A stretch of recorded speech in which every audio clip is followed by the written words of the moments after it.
Hello বন্ধুরা, সবাই কেমন আছেন? আশা করি সবাই খুব ভালো আছেন। আমরাও ভালো আছি। তবে কি জানেন তো, আমাদের এখানে ওয়েদারটা এত বাজে, মেঘ করে আছে, ঝড় বৃষ্টি কিছু হচ্ছে না। আর প্রচণ্ড অস্বস্তি ভাব। হ্যাঁ, প্রচণ্ড ঘাম হচ্ছে।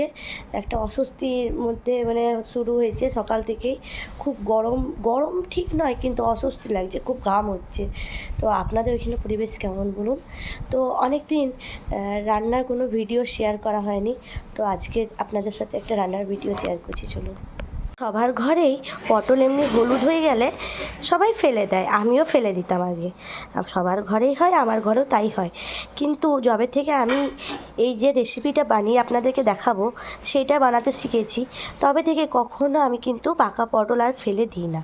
কেন কি, এই পাকা পটল দিয়ে এত সুস্বাদু রান্না হয় যে একবার যে খাবে সে বারবার খেতে চাইবে। তো চলো তোমাদেরকে দেখাই। তো দেখো, আমি পটলগুলোকে পিস পিস করে কেটে নিয়েছি। আর পটলের বীজগুলোকে আমি বার করে দিয়েছি। কেন কি, বীজগুলো পিসার পর অনেক সময় মুখে লাগে, তাই জন্য বীজগুলোকে আমি বার করে দিয়েছি।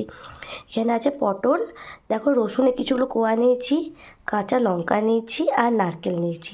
এগুলো আমি গ্রাইন্ডারে পিষে নেব। তো দেখো, একদিকে আমি কড়াই গরম করে নিয়েছি। আর যেহেতু এটা পটলের ভর্তা হচ্ছে, তাই একটু তেলটা বেশি লাগবে, সর্ষের তেল। তো এটাতে কালো জিরে দেওয়া দরকার ছিল, কিন্তু আমার ঘরে এখন কালো জিরে নেই, তাই আমি এমনি গোটা জিরে দিয়ে দিচ্ছি। আর দিয়ে দেবো পেস্টটা, এই যে পেস্টটা এটার মধ্যে দিয়ে দেবো। দেখো, এটা এখন হাই ফ্লেমেই বারে বারে নাড়তে হবে, যেন জলটা শুকিয়ে যায়। তারপরে যত জলটা শুকাবে তত ফ্লেমটাকে লো করে দিতে হবে। এখন এটা হাই ফ্লেমেই করতে হবে। আর এইদিকে চলো তোমাদেরকে দেখাই আমি কি ব্রেকফাস্ট করব। এই যে আছে এখানে ছোলা, মুগ, এই যে কাজু, শসা, গাজর, ম্যাক্সিমাম আমি এটাই ব্রেকফাস্ট করি। তো এটা আমার হচ্ছে ব্রেকফাস্ট। এদিকে আমার রান্নাও শুরু হয়ে গেছে। দেখো, জলটা প্রায় শুকিয়ে এসেছে। এরপর আমি নিয়ে নেবো স্বাদ মতো নুন, আর স্বাদ মতো একটু দেবো আমি চিনি। চিনিটা অপশনাল, যদি কারো ভালো লাগে দেবে, যদি কারো ভালো না লাগে স্কিপ করতে পারো। তবে এই ভর্তাটা একটু মিষ্টি মিষ্টি হলে বেশি টেস্ট লাগে, যেহেতু নারকেল দেওয়া আছে। তো এরপরে আরও আমি কিছুক্ষণ চালাবো। এইটা বেশ অনেকক্ষণ চালাতে হয়।